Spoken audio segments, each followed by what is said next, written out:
All right, top 8 we have. We're going to be following WindingGod through his travels through the top 8, and which is pretty typical of WindingGod. All he does is win, man. So we have WindingGod versus xYotsuba, another regular high performer in Duels of Runeterra and many other tournaments. We went over WindingGod's decks in the round 9 video versus NOLA Gold. Link to that will be in the description if you want to check it out. Otherwise, Yotsuba is playing Deep Sea Monsters, which we did not see much representation of in the top cut or in the tournament in general. Karma Ezreal and Braum Swain, which is a little bit different. Not a whole lot of Braum Swain action going on, so cool to see. But as always, sub, like, check the description. You'll have all the deck links. Let's get into top 8.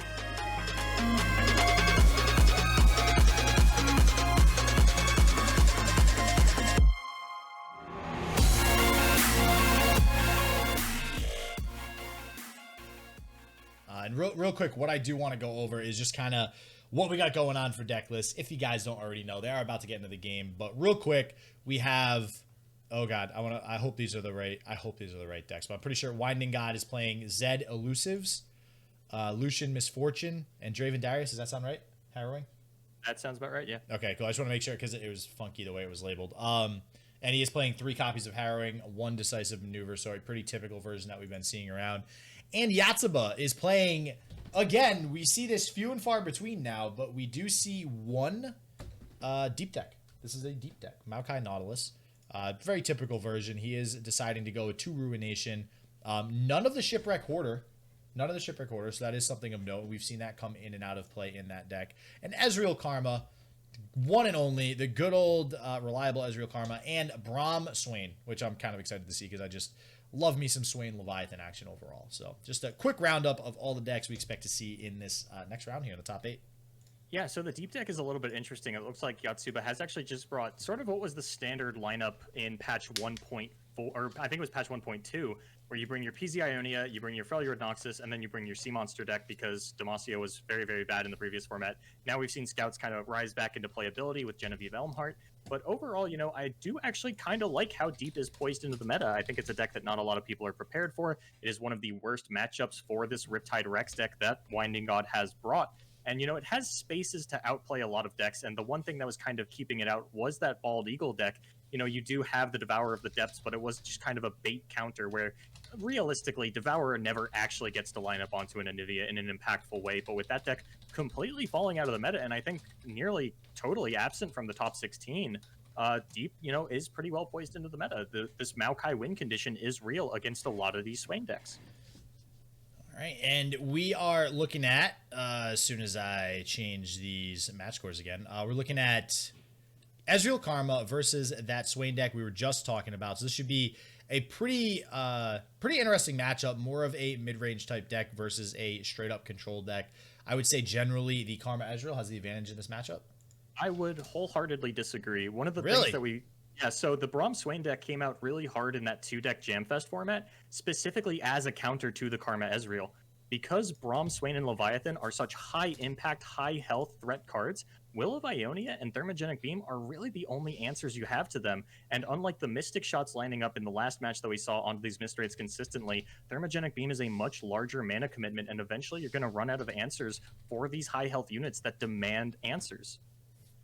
Well, we'll see if that's the case in this matchup. I will say that Yotsuba is off to a pretty decent start drawing this early. Crimson Disciple start putting a little pressure on.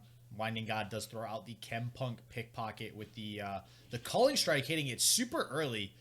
Kind of curious to see that come out early. I guess he just really does not want that spell generation to start happening, that engine happening with the Chempunk Pickpocket, which can definitely be pretty backbreaking early on in the game here. Yeah, there are definitely some high-impact spells that you could take out of Yotsuba's deck, and the 3 Culling Strike is, you know, just a little bit more leaning on that I have a good Karma Ezreal matchup. It's really hard to stick an Ezreal in this matchup, and because it is sort of an aggressive deck, that's one of the spaces that Karma Ezreal has is against these aggro decks, you throw down the Ezreal, there's not a lot of removal for it outside of Fervor, you get to Mystic shots off, you get to consistently pick apart your opponent's board with that, but that's not going to work out in a deck like this. We will see what WindingGod decides to do here. He does decide to go with the early Ezreal, probably after seeing that Culling Strike come out early, but unfortunately, he's going to be met with 2 more Culling Strikes at some point in Yotsuba's hand. There is going to be a deny on the side of Winding God to potentially shut one of those down, so we'll see if that's one of the interactions that we come upon in the next couple of turns here. But for now, we do have the even trade with this Crimson Disciple. Yeah, and he is going to have, you know, the mana for both copies of this Culling Strike, although that is going to be all three gotten out pretty early if Winding God does want to fire off the deny onto this, but looks like he is okay to just go ahead and let that one go, understanding that there are...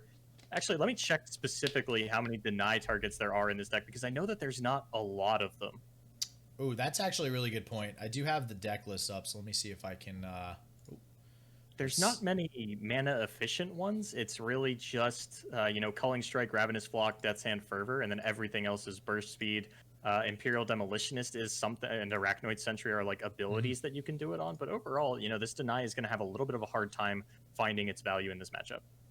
Yeah, it feels really bad, like denying a 1-mana Ravenous Flock. Like that's definitely not a trade. But Ravenous Flock is a very impactful card. That's the problem, right? I mean, you might even come down to that point where you do have to deny it.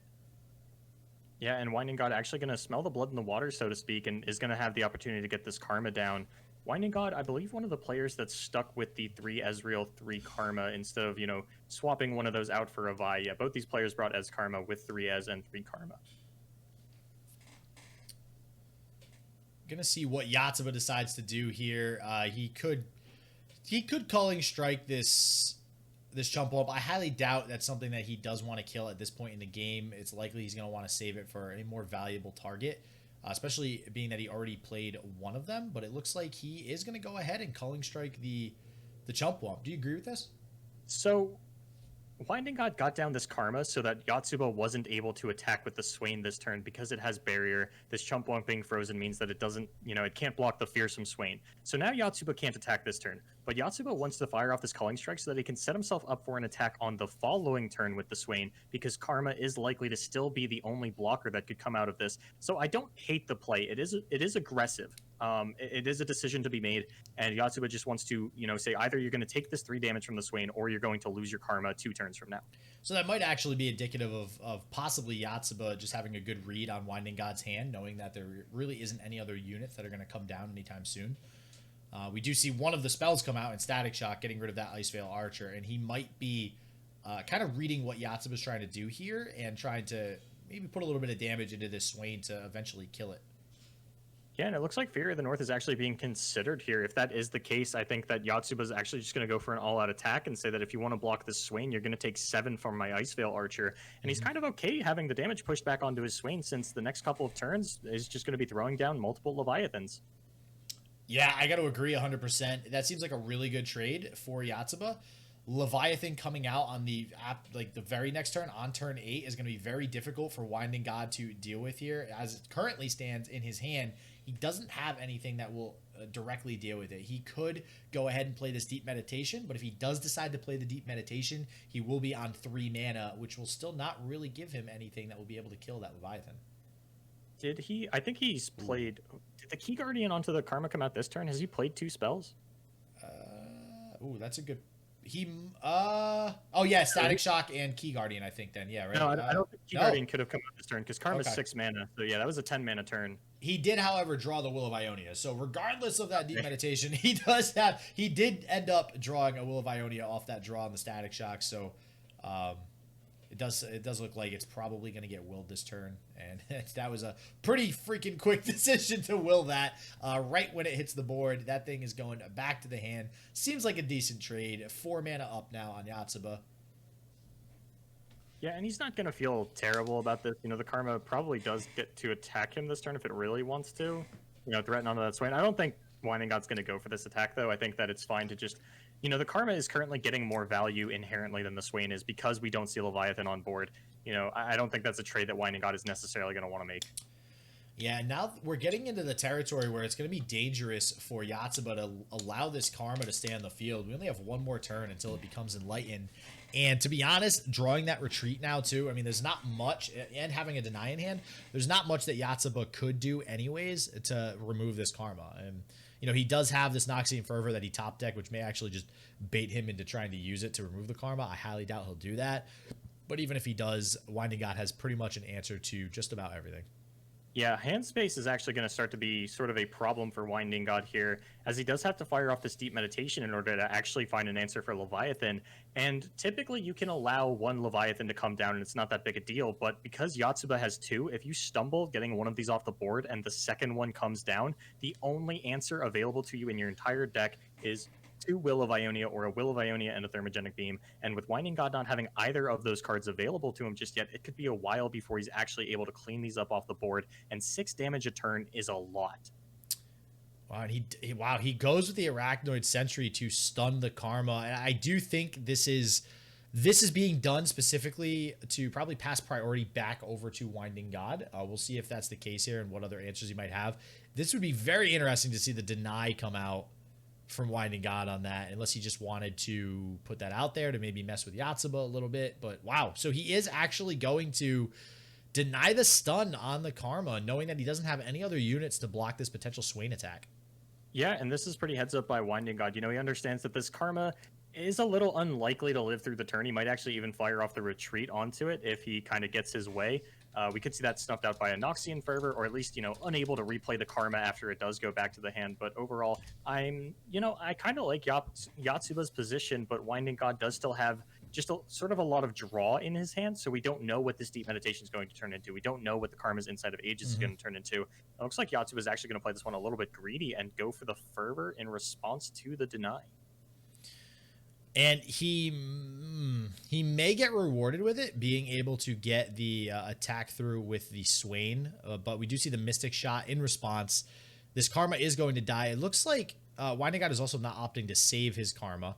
We do see this Fury of the North that we were talking about on the previous turn come out. So a very similar situation to what was happening on the previous turn. It looks like Yotsuba does want to go ahead and pull the trigger on this now. And very curious to see what gets done in response here. Is that another deny? I didn't even know he had 2 deny in his hand. Has he had? Yeah, he drew one at the turn after he got the Karma down. Ah, okay, gotcha. So he could potentially be denying this Noxian Fervor here now as well. Yep. Yeah, and it looks like that is going to be the case, but that does mean that, you know, this Karma is still just going to die this turn when it goes to block the Swain. Yeah, and that's going to feel really bad. That's a good trade overall by Yotsuba. He could still save it theoretically with this recall. I don't know if that's the route that he's going to want to take here, and we'll see. I mean, he's got another Karma in hand, but at the same time, like, this one Karma is a pretty impactful card. It also depends, like, do you want to block technically blocking the Arachnoid Sentry is saving yourself 1 more damage, but getting Swain closer to that level up could be a problem. I don't actually know where this Swain currently is. Or just not block any of it and fall down to 4. Wow, maybe he has like some 10-headed play that we're just way behind Winding God. Apparently, I mean, it's a little risky, but as we mentioned, you know, he does have this Deep Meditation, this Karma's Inside of Ages. You definitely want the Karma to stick around for the turn if you can, and Winding God just playing a little bit risky with the life total could get rewarded for it. Yeah, and like he doesn't have any lack of options in his hand. Like, holy crap. Like you were talking about hand space earlier. He has so many cards to choose from right now, so many different things to do. He's got the Deep Meditation to pull even more options from his deck, including the Health Potion, which that Health Potion may have led him to potentially make that decision to take more damage. He does have the Karma with the double Health Potion, which will heal him back up to 10. So I do kind of like that play from Winding God. Super heads up. And I think overall, because he's avoided having these Leviathans come down, he might be in a pretty good spot now. Yeah, he doesn't have an answer for this Leviathan right now, though. Is going to have to draw something off of this Deep Meditation, or could even go for the Static Shock. You know, that's going to clean up onto that Arachnoid Sentry pretty positively, as well as, you know, push a little bit more damage onto one of these units, get him a couple of draws off. We're going to get started with Deep Med. Deep Med. I like the shorthand for that, Deep Med. And it looks like 2 Mystic Shots now coming off the top, which don't feel that great, but he did end up getting the Will of Ionia anyways. It will be returned twice. Too bad you don't get 2 copies of it when that happens. Only 1 copy of Leviathan. Go back to the hand. But damn, man, it feels so bad. Every time Yotsuba's tried to put this down on the field, it just gets bumped right back to his hand. And that is the power of the one and only Will of Ionia that everybody hates. Yeah, and, you know, I had mentioned a little bit earlier on that this isn't a great matchup for the Karma Ezreal. It doesn't mean that it's unwinnable. You know, we are seeing the Leviathan the Will of Ionia is coming out to stall out the Leviathan, but Winding God has just been finding these Will of Ionias off the top at the perfect moment. He hasn't been able to actually hold on to one for that long. And we do still see, a fair amount of draw in his hand, but eventually one of these Leviathans is going to stick. It's just a matter of, can Winding God win the game before that happens? Yeah, we can only hope. It's at the point where they're not even drawing a Swain now. So it's like at some point, one of these has to stick. This, looking at his hand, I mean, he has the insight to get some random spells, but this might be the turn that it does stick. He does still have a lot of draw available to him, especially with these retreats in his hand for the Shadow Assassin. And he could play both of these Mystic shots on it and just outright kill it. Yeah. But, I mean, that feels like a sad use of the Mystic shot. It looks like he is going to go ahead and just straight up deal 8 damage to the Leviathan, baby. He does have this Fury on the side of Yotsuba to save this. I don't know if it's worth playing the Fury. I mean, you do have another Leviathan. I think you have to protect it just because at this point in the game, if Winding God ever finds an Ezreal, the game just ends immediately. So you have to try and kill him before that happens, and the only way that's going to work out for you is if this Leviathan sticks around. Yeah, and it looks like Winding God agrees with you because he just wants to draw into this Ezreal, and God, it feels so bad having a 1-mana draw 4 played against you. That's just so cancer. But he still does not find that Ezreal. So we still have a game. Yotsuba was definitely right to keep that on the field, and now we're going to see even more spells get thrown at this Leviathan. Jesus, what did this Leviathan ever do to you, Winding God? God. I mean, it did try to kill him. All right, hold on. Somebody 8, 3, 6. He said he had lethal? No, he didn't. So 2 Mystic shots and 2 Get Exciteds is 20 damage when you have Karma on field. But so he would have needed 2. He would have needed another copy of Get Excited. Yeah. 14, I think he had 16 with the Static Shock. With the Static Shock, yeah. So he was a little bit short. Now we do see the Get Excited picked up, so now he actually would have had lethal. Yeah, wow. Feels bad, man. I mean, I think at this point he's bound to draw into the Ezreal like at some point soon. It's getting to the point where he probably has like a 15 to 20% chance of drawing it, if not more. So I'd be really surprised if he doesn't, and Yotsuba somehow is able to still get like a Swain and a Leviathan to the board. 5 damage to the face feels really good for Winding God. No, now he has much less that he has to do with Ezreal, but I don't think that really matters because at this point he does have, 4 really low-cost burst spells in his hand, and 2 of which get you 4 more spells total. So Ezreal just basically ends the game at this point. Yeah, and we do see those big thermogenic beams on the side of or on the side of Winding God that's going to be able to deal with this Leviathan if it does come down. Instead, we get the Sentry going to try to finally Ravenous Flock and take out this Karma. But even if that does happen, Winding God can just play another Karma. He's got 2 more in his hand. Wow, yeah, I don't honestly, just looking at both players' hands, the Tavern Keeper doesn't really do much for Yotsuba because at this point, Winding God, as soon as the Ezreal is drawn, will be able to 20-0 Yotsuba. And Winding God has enough removal, like you said. We're going to see this Thermo Beam come out for 4 mana, dealing 8 damage thanks to Karma. But anything that he plays is just going to get Thermo Beamed. And at this point, I think we're just waiting on this Ezreal. Like, Ezreal just needs to show up to the party, and he'll be able to win. But Ezreal is just not feeling this group of people right now. He just does not want to show up. Yeah, and we had talked a little bit earlier about Winding God hanging back on that initial deny and talking about sort of the narrow spaces that he could actually use it for, and he does use it to protect that Karma, and ever since then, he's been able to take over the game by letting this Karma live. So Winding God understanding that even without Ezreal, Karma herself does represent a win condition, especially with all the refuel that he had in his hand available to him, and has done a phenomenal job of actually playing towards that. And it looks like we are going to have the concussive bomb onto the Leviathan, who is then actually not going to be able to die to the thermogenic beam because it is only 3 mana. So for once in his life, Yotsuba is actually going to be able to stick a Leviathan at the mercy of Winding God, who chose not to kill it. Yeah, you want to talk about some serious control. Like, we finally see this Ezreal hit the field, but that is straight, like, literally, it has to have been like maybe 8 or 9 or 10 turns that Winding God was just like, hell nah, you are not getting this Leviathan on board. And every single time, it just felt so bad. Back to the hand, killed, stunned, back to the hand. Like, oh my God. Oh. And we see Winding God take this first game of this series of 5 in the opposite of swift action. He took a pretty long time to get that one done. Ezreal wasn't feeling coming out to play for a little while there, but he finally does, and we have 1-0 on the side of WindingGod. And it looks like he is going to be hopping over to that Sejuani deck. We're going to have to see what Yotsuba wants to queue up here. Update this match score for you fine folk. And yeah, we're going to get the Sejuani. Yeah, and Yotsuba's got to be kind of feeling down on himself. It's not necessarily that he misplayed in any major capacities. It's just that you get your ideal matchup going into game 1 and you still fall to WindingGod. And now, you have to reevaluate your entire game plan. You say, I wanted Braum Swain into Ezreal Karma. I got it. I lost to one of the best players in North America. Can I even, do I even have a hope at winning the match at this point? Yeah, it looks like we are going to see the Braum Swain take on the Misfortune Sejuani. So this should be another interesting matchup here. It's so confusing. I'm looking at both monitors. I see like winding out at the bottom on one of them and then at the top on the other, and then my whole mind just explodes. So I'm like, which hand is whose?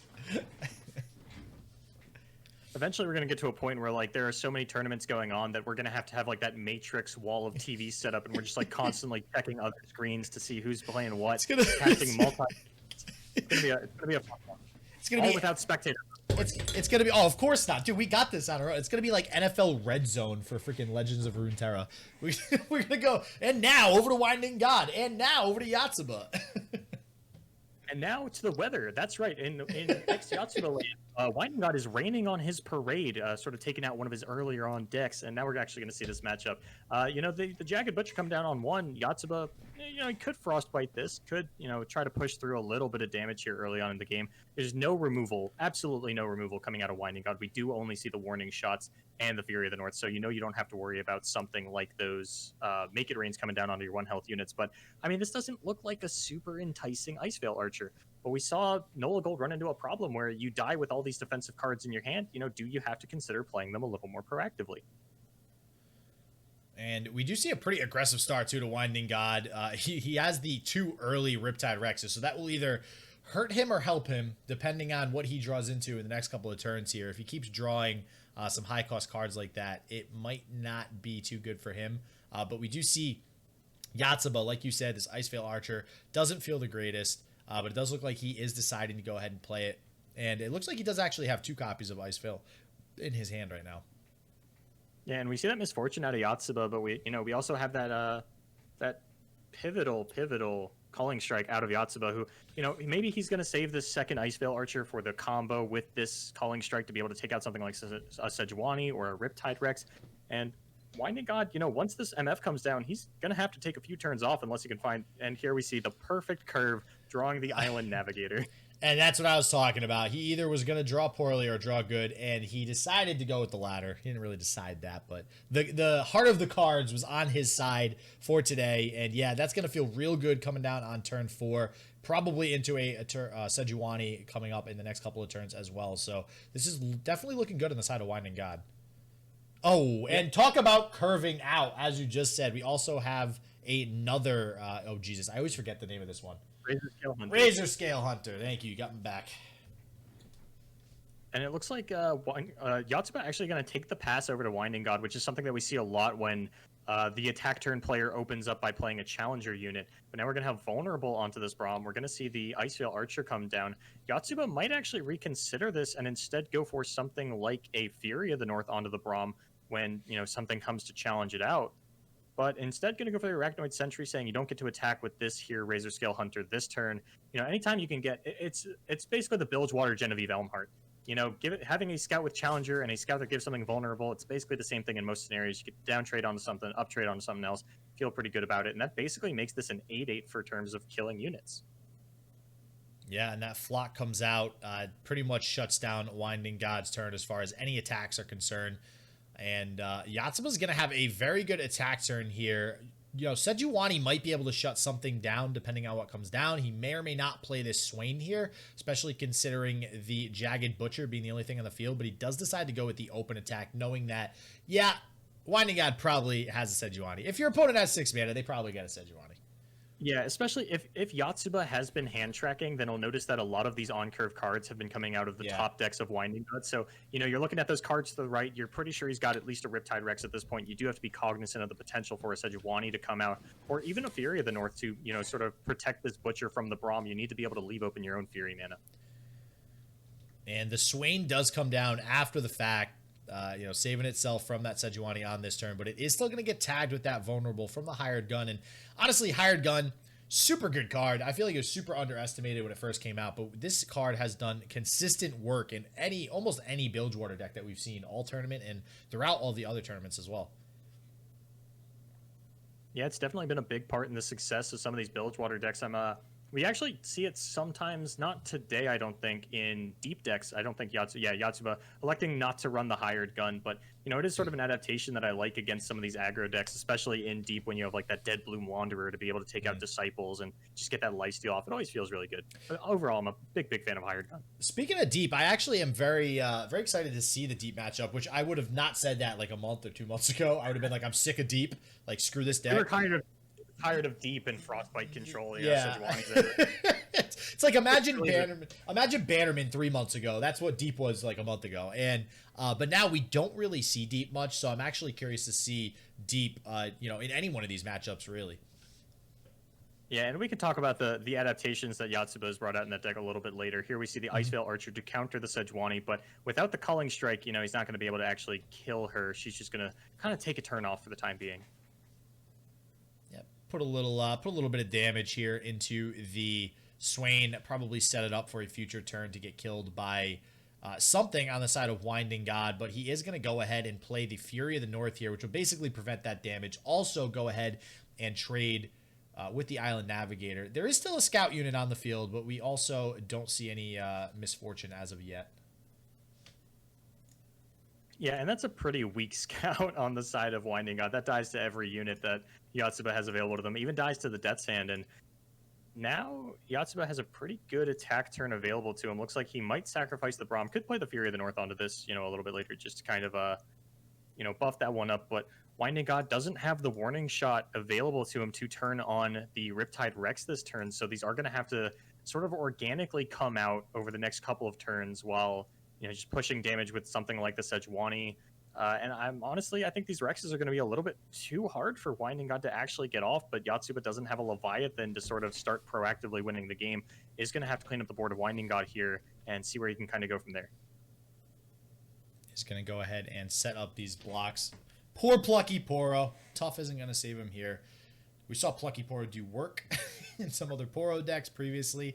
This Sejuani is going to go ahead and trade with the Braum, which feels very good on the side of WindingGod. Doesn't look like that Braum is going to be able to stick around for a level up, but this Swain, as of now anyways, is going to hit face, and I think it's going to go ahead and stay that way.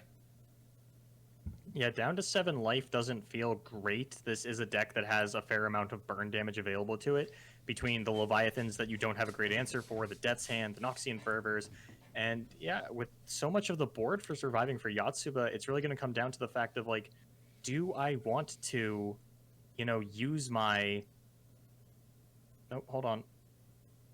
I was going to, the question that I had was, do I want to, like, risk the health of my Swain to stop the overwhelm out of this Sejuani to prevent a Riptide Rex? But it looks like Yotsuba is trying to set up for some kind of lethal here. I think his opponent was going to live at 7, which means that this should put him down to 3. Death's, so he'll be, so he's just out of Death's Hand range, but he does have another Crimson Disciple in hand, so he might just be starting to try to push for game here, and probably knowing too. Would say that your own unit? That's a good question.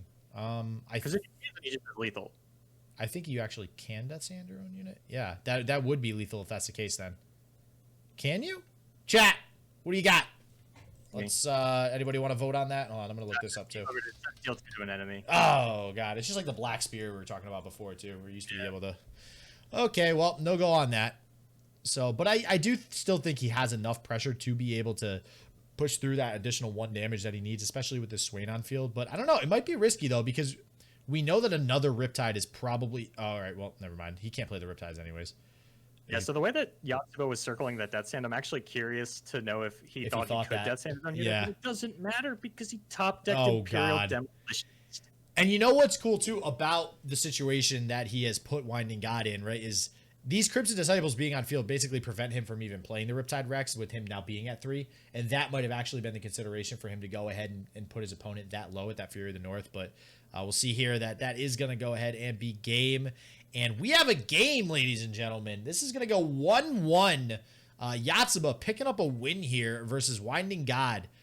Hell yeah, this is the type of Legend of Runeterra I like to see going into a game 3 here. Nice matchup. Two awesome players that we see a ton in Top Cut all over the place. Tons of different tournaments. Heading into game 3 here, tied 1-1. And a quick update for you all on the sort of situation going on in the top 8. Type V has advanced to the semifinals over Saurus Shinzoku. Blazing Asian is currently up 2-1 over Zinc, and Aphelios and Stolen Conch also tying up their series at 1-1. Nice, yeah, and it's looking like we have good series across the board. We don't really have many 3-0s.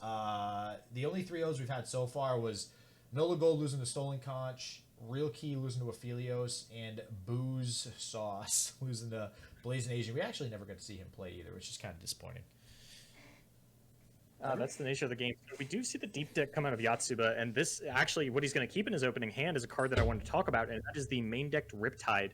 So we had seen this a little bit in deep metas, specifically because Nautilus's Riptide was one of the best ways to win in the deep mirror. You know, I play a Nautilus, you play a Nautilus, I shuffle yours back into your deck, things get a little hazy.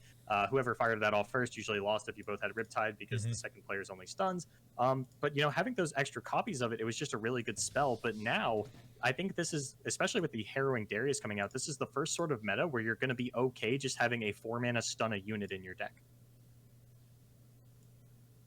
Yeah, and like I was saying, we do get to see this deep deck play now. Actually, is this actually the very first time we've seen deep play like this whole day 2? For you, yeah. It came out in Southeast Asia, so I got to cast it a little bit earlier on. Okay, cool. But in NA, though, this tournament, we haven't seen it, right? Yeah, so that's a good thing, at least from the past tournaments we've been at. So I am actually excited to see it, if it's able to take home a win here versus Winding God. And crucially, or more importantly, I should say, how quickly he gets to deep here, because usually a turn 7 deep spells disaster for your opponent. Yeah, especially in this sort of board-centric deck. This one, yeah, this is not like the aggressive, fearsome deck that we saw out of, I believe it was 4LW. This is basically just Bannerman with Callista and Quinn as the other champion. Which historically we see deep pair very well into decks like this. You know, it's a board-centric deck. It doesn't have a lot of removal. We only see one single combat. It's really going to come down to whether or not these Relentless Pursuits can be played at an opportune time out of Winding God. And Relentless Pursuit is sort of like the new Ruination from a casting perspective, where we constantly see players losing the game because they hang on to it waiting for that perfect moment instead of playing it at a good moment. And then the opportunity passes them by, that perfect moment never comes, and they die with Relentless Pursuit in hand. Yeah, I gotta agree 100%, especially when it's a 3-of index. And it's like, and as a caster or as somebody in chat trying to watch the game, you're just like, but why didn't you play it that turn? Like, you could have used it. Okay, maybe next turn. Well, why not that turn? And it's like every turn you're just questioning what the hell the player's thinking. And anytime, anytime that we see a player get to 3 units in a Demacia deck, every turn Twitch chat's going to be calling out, why didn't you play the Relentless Pursuit that turn? And that's just going to go on for the next 7 or so turns until they either play it or they lose too much of the board for it to matter. And we see good old Grizzled Ranger coming down. The Dreg Dredger feels so good trading into it, to be honest with you. One of the better trades he's going to get, at least in this matchup with it. I'm sure this will probably go through. It looks like Winding God's actually considering the Ranger's Resolve here. I don't think this ever makes sense. Yeah, it looks like he's going to go ahead and save it. So what do you think about this play? There's not a lot of value to be gained out of the Ranger's Resolve in a matchup like this. We do see a couple Withering Whales out of Yotsuba, which is a little atypical. We see some like a copy of the box as well, but overall, like, you're not going to be getting effective trades with a card like this, and there are 3 Ranger's Resolve in Winding God's deck, so it's another card where, like, you don't want to hang on to it for the perfect moment. You can go ahead and play it at a good moment, and he is going to get a push through a fair amount of damage since he does have this War Chef, you know, that's going to pump it up to a 4-2. He just wants to be able to hang on to that scout attack to have some bigger impact plays a little bit later on. Could even just be setting up for a more impactful Relentless Pursuit next turn, saving that scout. And because we do typically see, you know, deep decks, turns like 5 and 6 is generally where you can take advantage of their weaker plays. You know, they're not really curving out on those turns, and if they do, it's an Abyssal Eye. That's a big commitment. That's something that you can take advantage of with a big Relentless Pursuit turn. Yeah, we're gonna see what Yotsuba decides to do here with 6 mana left. He could go with another Dead Bloom. Wow, he decides to pass back over to WindingGod. Okay, so he's gonna go ahead and let the attack go through first before he decides to play any more units, which I imagine is because the Ranger's Resolve ended up coming out. He's not really gonna get any good trades with the Dead Bloom. For instance, on the War Chefs, which kind of feels bad. He is going to get the War Chefs buffed on the Grizzled Ranger and get through a little bit of damage because of it. But I do think I agree with that, not committing any units to the board just yet. I imagine we will see possibly a Dead Bloom come down now. Yeah, it's either got to be Dead Bloom or Jaw Hunters, right? I think Jaw Hunters presents a little bit of a better open attack, but I don't think Yotsuba is really concerned with what his open attack looks like. I think he does just kind of want to try and develop what he can on these following turns. He's got some options available to him. You know, he's got the Maokai, he's got the Abyssal Eye. Jaw Hunters isn't necessarily the best play on the following turn. It looks like he's playing for preservation of life total. And it's possible that, you know, he's got that read that WindingGod does have the Relentless Pursuit, because as you mentioned, the Ranger's Resolve did look a little suspect there, just coming down to prevent a single Drag Traders. And it looks like he's probably, I mean, it's either the Maokai or the Jaw Hunters that's going to come down now. He does also have the Vile Feast, which could be a thought with the Grizzled Ranger. Who knows? It looks like he's hovering the Jaw Hunters, and that is going to be what he plays. And this does provide a huge threat, like you were saying. Jaw Hunters, such a damn good card, man. That 4 attack just trades so well with so many things, and it basically pays for itself the second it hits the field. Hitting that Shipwreck Hoarder, too, is actually really good as well, because I think when I looked at it earlier, Yotsuba is not playing any Shipwreck Hoarders naturally in his deck, so now he will have access to that card. Yeah, something that we saw out of the deep decks in Southeast Asia as well is they were, you know, they weren't playing Shipwreck Hoarder, they were all playing Terror of the Tide instead as sort of their one top-end sea monster. God, it just feels so good to not hate the fact that I'm just watching sea monsters play right now. Like, it's just such a better feeling than usual, man. This is great. And even Bannerman. I'm not even. Well, this deck is he playing Bannerman? He's playing Bannerman. He is the only non-Demacia card in the deck. I would hope he's playing Bannerman. It just feels so good to like not be pissed that I'm watching Bannerman and Sea Monsters, because they both actually aren't the greatest decks in the world right now. I mean, they're really good, but they're not like the top decks in the meta. So it's very refreshing to be watching this match right now. Yeah, it's not like we hate casting any of these decks, but you know, previous formats we were casting, you know, The 10 same of these thing. matchups. Just even being able to take a week off makes us kind of appreciate them a little bit more when they do come down. Got that right. And the Maokai hitting the field, and that is definitely gonna put Yotsuba on a great track to go deep here in the next couple of turns. Do we have a? Oh man, I feel like we should have like a deep counter. I'm gonna start putting a text counter in there. I know, too much stuff. I know. Forget it. There's too much. I don't know what I'm thinking, to be honest. I have. I think we got like, man, I'm going to go with he's probably at 19 or so if I were to guess. Oh, no, sorry. He didn't play that salvage yet, so maybe more like 21 or 22. So we'll see if he's able to get a trigger off on this Maokai and actually be able to play the salvage likely this turn. Yeah, and WindingGod has been going for sort of the aggressive suite of attacks here. He had the opportunity to, actually kill the Maokai in between the, the 2 challenges that he had available to him with the scout attack followed up by another one. But not going for the scout attack makes me think that he is going to fire off the Relentless Pursuit on this turn and take the scout attack after Yotsuba develops something after the Maokai attack, or maybe waiting to see if anything does come out after these attacks. And if the Thorny Toad does come down, maybe WindingGod is going to hold back on this Relentless Pursuit.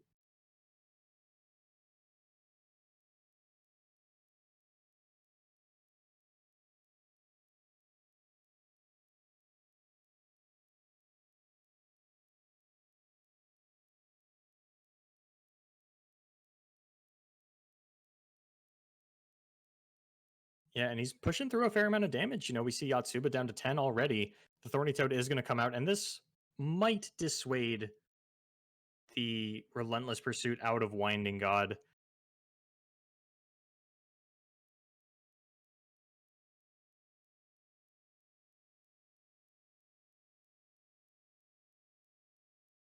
mean, I don't necessarily think that Nautilus is going to be super impactful on the next turn. I don't know how close Yotsuba is to deep. I would imagine it's relatively close. It could be sitting at like 19 though, and if that's the case, then it is going to take more than Nautilus to get him to go deep. The one thing that I am a little surprised about, or not necessarily surprised about, because as I mentioned, Winding God hanging on to this to see if he can get off the Relentless Pursuit this turn, as Yotsuba didn't necessarily have a 2-drop for the follow-up. Looks like he might fire it off anyway, but the thing that I did want to touch on is that this Quinn is now only at 1 out of 4. Will probably go up to 3 out of 4 by the time this turn is over. No, not going to be the case. Just going for another attack, never taking advantage of the scout attack.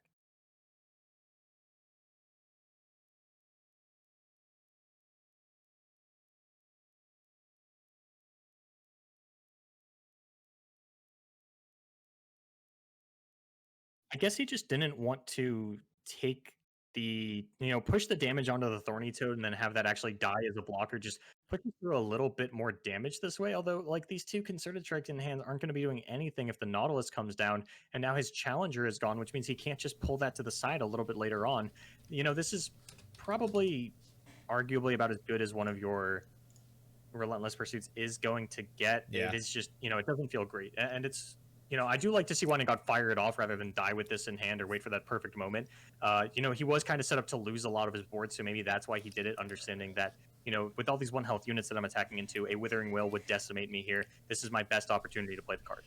Yeah, I do actually like that. And I'm sorry, I was actually muted there for a quick second. I had to grab something, but I had asked him why he didn't go for the scout attack as well. I ping you listen. I do actually like him not going for it now because, yeah, that means the Thorny Toad would have definitely died that turn. And, again, we don't know exactly what he's at for deep, but it might have gotten him too deep doing the... It either says 3 away or 9 away, and those are very different numbers. Oh, goddamn. Well, if he was... Actually, in either scenario, either scenario, he still wouldn't have been able to go deep, I believe, because he doesn't have enough to, like, play a Nautilus and salvage as an example, so... Yeah. And this is looking super good for Winding God. I mean, even this Valor, because is the Quinn is at 3 now, right? Oh, no, it's only at 2 because he didn't use a scout attack. So the Quinn will level up next turn if he is able to play this Valor and just, pick something off with the Valor and it'll level up and go ahead and summon another one. So that might be enough. Yep, it looks like he is summoning it. It's going to be enough to possibly pull off that Nautilus, pull off the Thorny Toad before it's able to trigger its heal. And he might be able to push through enough for game depending on this next draw. You might actually have to concerted, for the Concerted Strike onto this Thorny Toad just to clear out the blocker, because I think the play for the next turn is you attack Valor into the Nautilus. That's going to give you this Quinn level up on your next attack, which is going to pull Nautilus. Actually, you can just open attack. It's technically 1 less damage to go for the open attack because the Quinn isn't going to be leveled, but it doesn't give your opponent that opportunity to play that extra blocker. Mm-hmm. So I do think, he's going for this exact lethal, but it's not going to work out because we do see that Grasp of the Undying out of Yotsuba. Yeah, and so we'll see what Winding God decides to go for, because he could just pull on the scout attack the Nautilus and just attack with the Quinn and not the Badger Bear so we can get the extra 2 attacks. If he does do it like that, I think that is game then, if he doesn't have like another blocker, right? Yeah, and it looks like Yotsuba is actually considering going for some mind games here. This never works out for you. Winding God just doesn't block, and even if you had Jettison, you don't have the opportunity to play it. You just take 0 damage. And it doesn't even matter because he's at 20. Even if he took 13, it doesn't make a difference. Because there is no Atrocity in this list. Yeah, there's no Atrocity in the list for Yotsuba. So, all right, this is going to be the difference here because the Jaw Hunters won't do much if he's going for the open attack. So he's going to get punished for this because if he didn't do this, I think he would have had game. No, because if you just go for the scout attack first, then your opponent can just play another unit, and then they have a blocker for your Quinn after Valor pulls Nautilus to the side. So I think this was sort of his one shot at lethal, I think, was the open attack, and unfortunately, Yotsuba just has the healing to prevent it. Would it though? I feel like, and again, my math skills they're not the greatest, but because that would have pushed 3, that would have put him at 3. Well. Oh, yeah, I guess you do get the scout. You would have got the Badger Bear through, too. So that actually would have been exact lethal if he had done it that way. Even if he... Quinn can actually attack as well. Yeah. That's a unit. It does stuff. But, yeah, he is going to opt for the open attack. And, wow, so that was a potential chance based on what we saw in Yotsuba's hand for Winding God to win. So we'll see if that is going to be the... I don't want to say mistake because that is a hard... It's a hard read to make. I don't know if you always play around Grasp in that instance. I guess you always do. I mean, I guess, understanding that the Quinn gets to attack because, she's a scout, the scout attack does make a lot more sense at that point. And you fired off this Withering Wail or not Withering Wail, the Ranger's Resolve, and sort of played the Wow. you did because you had a read on a Withering Wail. And yeah, the sea monster is going to start to come down now and overwhelm the board of WindingGod. So he does just pick up his cards there. Going to go into the next game, and that's Yotsuba, well poised to knock one of the best players out of the tournament so far. Not sort of getting into his own head by losing that initial first game. Okay, so Dante actually makes a pretty good point in chat. There is another thing that you play around, and it's Devourer. So, because if Devourer came down, that would actually save him. So, okay, but so it's strike for the Devourer. Oh, okay, yeah. So you do actually have the Concerted Strike. So then the correct play would be to attack with the Scout attack first, because then you would be able to kill it.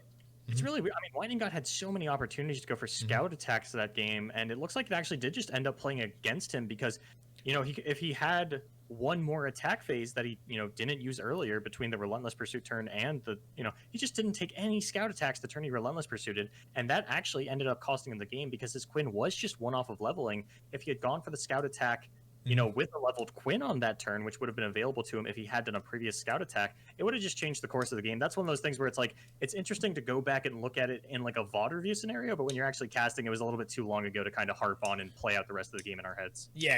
And I was actually just going to say that, like, I really hope WindingGod, especially with the caliber player he is, I hope he goes back and watches that, because I think that's going to be a huge learning experience for him. I think it's going to help him immensely in the future, and as if he's not already good enough. All right. Seeing your mistakes, I think, is one of the biggest things in card games. You can't always see your mistakes in certain, like, we can see the opponent's hand. If this was on ladder, We also just have a different mentality than the players do. They're focused on winning the game. We're focused on finding the mistakes. Yeah, yeah, exactly. So we see same deck playing by WindingGod here. Yotsuba up 2-1 on the break here of taking it home versus WindingGod, which is one hell of an opponent. So if he can do this, we got ourselves a very interesting top four. So we'll see how this game starts off here versus this Ezreal Karma deck. Yeah, and Aphelios has moved on over Stolen Conch, so the winner of this will be playing Type V. On the other side of the bracket, Blazing Asian and Zinc have started Game 5 winner. That's going to play Aphelios. Yeah, tied up 2-2. Some awesome games here. Again, still no 3-0s through the whole entire top 8 thus far. There's only 3 3-0s in the top 16. So good to see on the side of the players.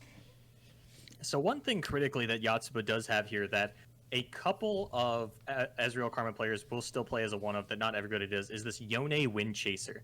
That's a card that can come up big in a matchup like this because we had mentioned aggro decks aren't going for open attacks anymore. They're developing more, and I think that's why we're seeing the Ezreal Karmas sort of have a return to form on this card. It used to be like a 2 or 3 of, now it's only a 1 of, which makes sense, but that is something that can help you survive a little bit more against something like the Darrowing decks, and against a Bannerman deck like this, even just the 6/6 body is going to be really impactful.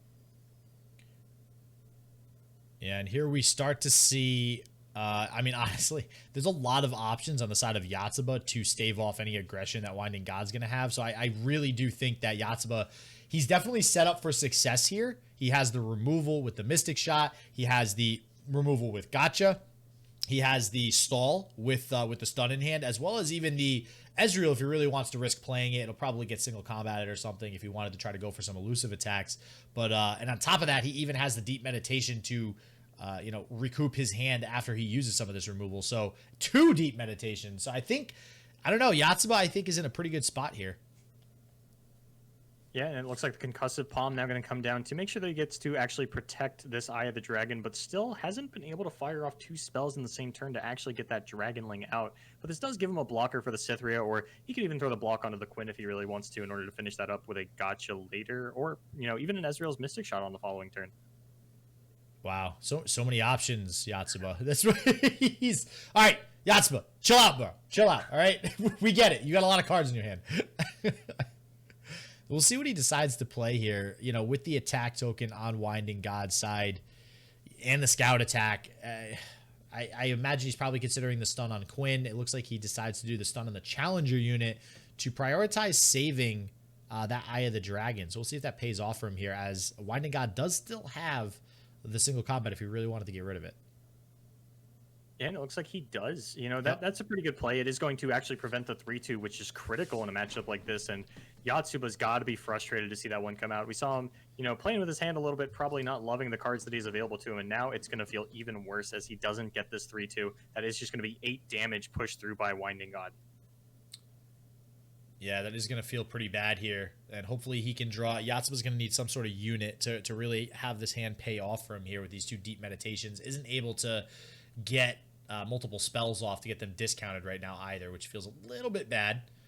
We do see a Bannerman on the side of WindingGod too, which means this board is going to get buffed up by him. It's going to make it much harder to kill with something like Gotcha. Yotsuba is now seeing the single combat. I do like this.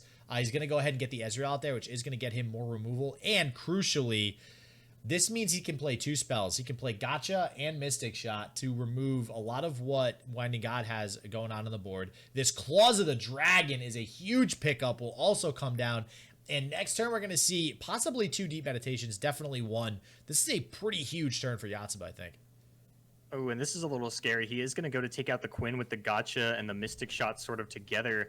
But WindingGod has a Relentless Pursuit available to him and could threaten another 8 damage. Ezreal is going to have to come out as a blocker at that point onto this Grizzled Ranger, and that is still just going to push through 5 damage. And then WindingGod gets to go for an open attack. That's another 5 damage. He could just have lethal here. No, that's right. Yotsuba is actually going to get this Claws of the Dragon down on the field because he is playing the Gotcha with it. And I think he's considering the Ranger's Resolve here. Yeah, again, we've seen this time and time again. This card just gets played and just wrecks people's plans. It's such a cheap op. It's like a 1-mana deny in my mind when it really comes down to it. It's just only a deny for damage-based cards. It's just so good. Anytime I saw Withering Wail into a Ranger's Resolve, it not only does it feel bad because, you know, it's 1 mana to get Withering Wail, but also it has to singly ping every card and play out the tough animation. It's like, in case you didn't know that you're getting freaking wrecked right now by this card, we're just going to really push that into your face. Oh my god. Yeah, it's just such a good card, really. For its cost, it just does so much. And it does look like he is going to instead do the Gotcha on this Grizzled Ranger to try to preserve as much life as possible. I don't think he wanted to play the Gotcha there, but because you have Claws and 2 deep meditation in hand, you kind of have to. Yeah, I mean, your opponent at this point may be threatening lethal pretty soon, and we do see, again, those deep meditations are going to be active, so this is a very big for Yotsuba to be able to dig. The problem is he doesn't have a whole lot of mana left. He does get a Mystic Shot, which is pretty big. He does also get a Static Shock, which can also allow him to trade a little bit differently with the board, possibly the Quinn with the Claws and the Ezreal onto the Cithria. So we'll see which trade route he decides to go. But we do see a Relentless from WindingGod. That may be game since Yotsuba only has 4 mana left. Yeah, he didn't go for the Scout attack again, though I don't think it really matters because the Quinn was just going to die on the Scout attack regardless. It doesn't make too much of a difference. This actually plays a little bit better if you do get the Relentless Pursuit off. You want to give your opponent the opportunity to go for some value trades. If, for example, this Claws of the Dragon goes on to Bannerman, then WindingGod has a huge punish with the Relentless Pursuit into the Scout attack, and then I think Quinn would actually level up on that second round of attacks. Yeah, so I do think he has to get rid of this Quinn here. But yeah, I think if this comes out, it's 4, 5, 6, 7. No, it's just lethal if he plays the Mystic Shot. If he plays the Mystic Shot, it's over. He could also just block the 4/5 with the Ezreal. Oh wow, nope, that's game. I do believe that is game. And I think WindingGod knows it. He's rearing and ready to go with that Relentless Pursuit. And there's not much that Yotsuba can do about it. He's probably going to concede when he sees this Relentless Pursuit hit the board. So, wow. So, that could have been game 3. I'm just going to be the one to say it. That could have been game 3 for WindingGod. But we are going to go to a game 5. So, I'm not going to complain. All right. We get to see some sweet action between Yotsuba and WindingGod. Continue on to game 5 here. Yeah, so that means, God, what is left? It's going to be Ezreal Karma versus Misfortune Sejuani? Yep. Yeah, that's what we got. Oh boy, that game 5 hype. Let's go. I'm pretty sure this is supposed to be an okay matchup for WindingGod's deck, actually. Listen, a lot of things are supposed to be. Okay. I know. Every time I like tell people how it's supposed to be, then it goes the other way, and I have to like rush to defend myself. Like, no. He found the very narrow range of circumstances. I'm very smart. Please listen to me. I promise I know at least a couple things about card games, but you see, this thing called RNG is it's just listen to me seriously. Especially in game one where I come out, I'm like, oh, Braum Swain's actually a counter, and then he just continues to top deck Will of Ionius. And I'm like, okay, well, in your average game, that's not how. That's a long lesson. That'll be a whole other time. Right now, we got to focus on the grammar and dictionary lessons that we got going on. So we're up to 3 words, by the way. We have 3 words currently that we've learned throughout today. So we do see this Misfortune Sejuani, Karma Ezreal off to the races here on turn 2. We'll see what Yotsuba decides to get down. Eye of the Dragon seems okay, but it looks like he's going to go ahead and bank that spell mana, which is usually the right choice. Spell mana is always a good thing. Yeah, I think he might actually just play the Eye of the Dragon once we see this Black Market actually come down. And, oh my God, a stolen gotcha for 1 mana. That's the Shen emote. Like, that's some skill right there. That is a skillful gotcha. If you want to know what it takes to be the best player in North America, take a look right here at the Winding. You have to win on all fronts, and the psychological game is over. Winding God is a war criminal. That violates the Geneva Convention of psychological torture. That was just as we were talking about RNG, the RNG play right there. Holy Jesus! It doesn't get that. Yeah, 1 mana gotcha Keck W is freaking right, Windmage. And we do see the return Mystic Shot. So at least that pesky Black Market Merchant can't do any more tricks on the following turn here. But we'll see an Omen Hawk come down. Always a good card. The best card of most of the Freljord cards, to be honest with you. And we have Thermo Beam, obviously not an option here on this target. Looks like we'll probably just be punching through 1 damage. He might consider playing this Eye of the Dragon as well, so it feels good that he was able to draw another. Yeah, and I think now he's going to feel okay to throw down this Eye of the Dragon now that the hired gun has come down, and that is going to be the case. Does still have, a potential Thermo Beam available to him to finish off one of these units, but I think he's going to be looking for more of a high-value target, and I think it's going to line up pretty nicely onto potentially that Island Navigator on the following turn. And we're going to have to see what WindingGod can pop out of that one, because there are no bad 1-drops in Legends of Runeterra. Oh, no. Nope, not when you have an Island Navigator on the field. Man, you get like a Plucky Poro with Scout. That's a good card, man. Yeah, I've seen this, with the Crackshot Corsair and the Legion Saboteur came out a little bit earlier. To duplicate that success. Crackshot Corsair, man. Jesus. And yeah, actually, and the Legion Saboteur. They're both like a 2-1 with Scout. Come on. That's just OP, man. But instead we see the Thermo Beam fired off onto the hired gun, just kind of giving him or dealing with the threats that are presented to him. And now we see, okay, so this is a bad 1-drop because Plunder is unavailable. But it doesn't matter. There's a Misfortune off the top. That's going to be devastating for Yotsuba. Yeah, wow, that's a card. And that is a card that, with 2 Scout followers on the field, is about to wreck Yotsuba. That is not fun. We do see the stun, but it's not really going to matter for Misfortune's effect. It's still going to be going off and off and off.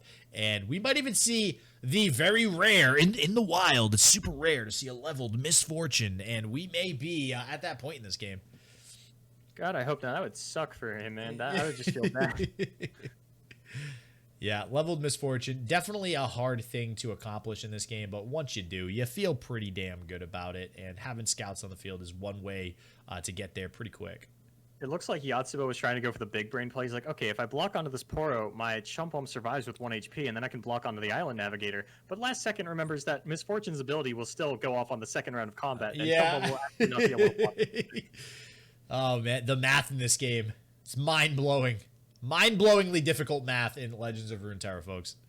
So it looks like we are going to get Concussive Palm. Sort of the other consideration that could have come out would be an in-combat double mushroom into the Claws of the Dragon. But even that just trades onto either a Poro or an Omen Hawk and doesn't feel good. So going to get the 3-2 out of this instead, as well as preserve his life total a little bit. Looks like he might actually pull that one back. So this is the something that you don't have to deal with in physical card games. I don't watch these players try to make the decisions and come back. That is something you get only in digital card games, and it's always a little bit weird to watch because we try to follow along with the players. You know, this is the play they're going to make, and then they just snatch it away from us. Like, no, fooled you, haha! I'm making this play. We see yet another attack come down from WindingGod, and this is starting to get pretty bad for Yotsuba. He does have the Karma, which has a pretty high chance of probably coming down next turn, possibly, just to start generating some spells, some options for Yotsuba to try to combat this board. We do see an early Riptide Rex, though, from WindingGod, so I imagine that's exactly what he's going to be going for in the next couple of turns here. And if that comes down, that's not going to be very good for Yotsuba whatsoever. We do see the Dragonlings, though. Eye of the Dragon, man, such a good card since it's been released. Another card that people thought was going to be, like, super OP broken, but turns out, it's really good, but it's by no means, like, this busted card, right? I think that everybody thought Lee Sin was going to be a little bit better than he was. Yeah. And just sort of the play two spells things in general. Like, I feel like Karma Ezreal is really the only deck that we see Eye of the Dragon consistently in. I think there's at least one other deck I can think of, but it's escaping me at the moment, and it's not something that's like super popular. We have seen it cut from Karma Lux since that Deep Meditation nerf made it a little bit harder for them to, sort of consistently fire off multiple spells in the same turn. And now it's pretty much just relegated to this. And here we see Petty Officer pull off, no bad one drops. At least Legion Rearguard made an appearance in this tournament. The dude disappeared, okay? So the Static Shock's going to come out. This means that Fury of the North comes down to the Misfortune, and that means that we have a leveled Misfortune situation for WindingGod. Boy, oh boy, was that easy. Oh man, I gotta get a "that was easy" button on here. I gotta get that set up on the stream deck. It's coming soon, TM. Yeah, I think that's actually going to force Concussive Palm onto the Misfortune as well, probably in response to the Fury of the North, just to make sure that, she can't get an attack off. We do get this 3-2 for the next round of attacks.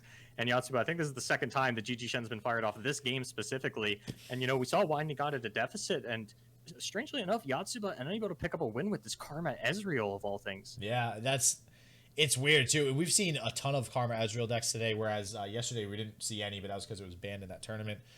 So it's very, very weird to see it be played, not pick up a win here, and have difficulties doing so too. Like, it's not like it barely lost. Like, WindingGod pretty handily has been dealing with these Ezreal Karma decks. And eventually Yotsuba will have another response, and it looks like he is going to decide to stun the Misfortune, but that's not going to prevent our gal from leveling up here. And I gotta say, it's the little things in life. I've never been so excited to see a level up in my life, because it just doesn't happen every day with Misfortune. It's just so good. Yeah, and now there's no good blocks for Yotsuba. He's going to have to do it just to kind of preserve his life total a little bit. Because there is currently, with the Sejuani coming down, that's even just Karma's going to get taken out. You figure Sejuani's going to challenge onto that, since she's going to overwhelm over top of it when it dies to the Misfortune ability. It's a game. That's lethal. That's actually exact lethal. No, not if he pulls. Yeah, wait, hover. Damn it, hover over the eye. We can't do math. Somebody tell him to hover over the eye. I think it's actually not lethal. I think that he is going to, block the Petty Officer. I think unblocked, he's representing 15 damage. So when it does come out, he's going to have to, lose his unit for free and live at 3. Mm-hmm. And I don't think there's enough for him to come back into this one. Yeah, that's going to be game. There's just too much damage on the board overall. I mean, you even have a Riptide just chilling in WindingGod's hand. It feels bad, man. It's going to be pretty rough. Yeah, what's Yotsuba going to do? Like, throw down Yone and go, look, I have a unit on board, before he just gets blasted back to Kingdom Come by this Misfortune. And there's the surrender. So I guess the game that WindingGod could have won, should have won, didn't win, didn't end up mattering.